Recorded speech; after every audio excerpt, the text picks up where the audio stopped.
Please, if someone nanalo, nakuha yung pangarap niya, matuwa kayo sa kanila. Palakpakan niyo sila.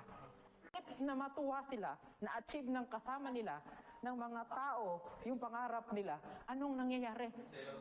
Nagsiselo sila, binabash nila, at kadimitan, nagre-reklamo pa sila, at nagbibigay sila ng masamang komento para sa taong nakakuha ng pangarap niya. Please, if someone nanalo, nakuha yung pangarap niya, matuwa kayo sa kanila. Palakpakan niyo sila. Kasi kahit papano, pag natuto kayong pumalakpak sa iba, at least kahit papano, baka sa sunod na kayo yung manalo, papalakpakan din kayo. Sabihin nyo lang, yes! Papalakpakan ko sila ngayon. Pero hindi natin alam sa susunod na taon, na araw, na bukas, ako naman yung papalakpakan. Tulad nung nag-umpisa akong mag-vlog. Walang nakikinig sa akin. Dahil lang sa may nakita akong isang tao na nasabi ko, uy, ang galing niya. Pero alam ko, kaya ko to.